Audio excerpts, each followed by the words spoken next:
Constipation होना एक आम दिक्कत है, बट इस कॉन्स्टिपेशन को दूर कैसे करना है उसको समझने की ज़रूरत है।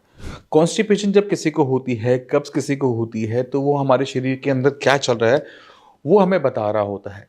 तो हमने उस कॉन्स्टिपेशन को, उस कब्ज़ को समझना है जिससे हम उसका सही से इलाज कर सकें। एक कब्ज़ वो होती है जहाँ पे आपका जो मल है वो सख्त होकर आ रहा होता है, जो बता रहा है कि आपके शरीर में पानी की कमी है, आपके शरीर में फाइबर की कमी है, जिसकी वजह से आपका जो स्टूल है वो टाइट हो जाता है। अगर ये कॉन्स्टिपेशन आपको रोज़-रोज़ बन रही है तो इससे आपको एसिडिटी, पेट में दर्द, सिर में दर्द, घबराहट कॉमनली देखने को मिलेगी। दूसरी टाइप की जो कॉन्स्टिपेशन होती है वहाँ पे जो मल होता है वो सॉफ्ट होता है। पेट एक बार में साफ नहीं हो रहा होता, दिन में मल्टीपल टाइम आपको जाना पड़ रहा होता है।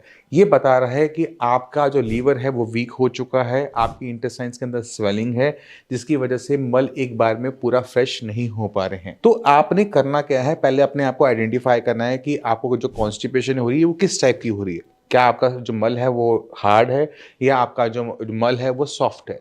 एक बार ये आइडेंटिफाई हो जाएगी तो आपको अब इसके पीछे के कारण पता है। अगर आपका स्टूल हार्ड आ रहा है, वहाँ पर आपको क्या करने की ज़रूरत है? वहाँ पर फाइबर इंटेक बढ़ाने की ज़रूरत है। तो दिन में अगर आप थोड़ा-सा पपीता खा लेते हो, थोड़ा-सा दूध खा लेते हो और देखते हो कि आपका पेट साफ़ होना शुरू हो गया, तो वहाँ पर आपको मेडिसिन लेने की ज़रूरत नहीं होती, वहाँ पर इन्हीं चीज़ों से काम चल जाता है। अगर पपीता और दूध जैसी आइटम फ़ेल होनी शुरू हो जाए, तब आप त्रिफला पाउडर का यूज़ कर सकते हो। त्रिफला पाउडर रोज़ रात को लेके सोओगे 2 चम्मच, पेट साफ़ हो जाना चाहिए। अगर पेट साफ़ होना शुरू हो जाता है, तो हमारी दिक्कतें खत्म, हमारी एसिडिटी खत्म, हमारे सिर में दर्द खत्म, हमारे घबराहट खत्म।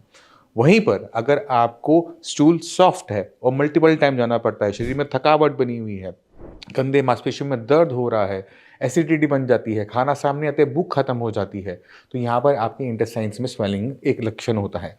ऐसे पेशेंट को अपना एक अल्ट्रासाउंड तो करवा ही लेना चाहिए, जिससे पता लग जाए कि लीवर कितना अच्छा काम कर रहा है, लीवर कहीं फैटी तो नहीं हो रहा। साथ में अपना कोलेस्ट्रॉल का टेस्ट करवाना चाहिए, क्योंकि ऐसे पेशेंट के अंदर हमें कोलेस्ट्रॉल थोड़ा ज़्यादा देखने को मिलता है।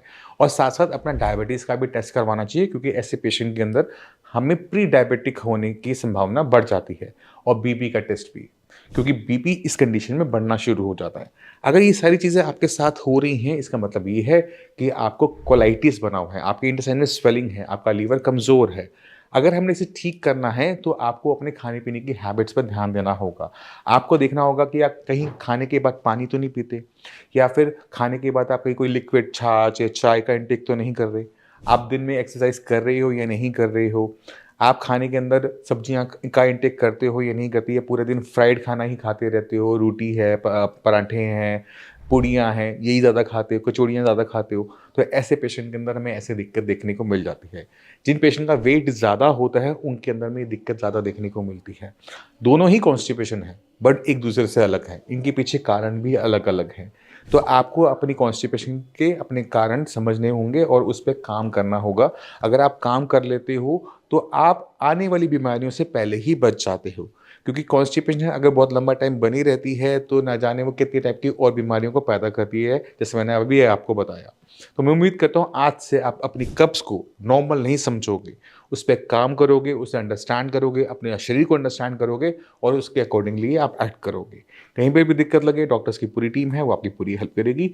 इसी हेल्प चलने की मैं आगे चाहूँगा। मिलते हैं अगली वीडियो में, तब तक के लिए नमस्कार।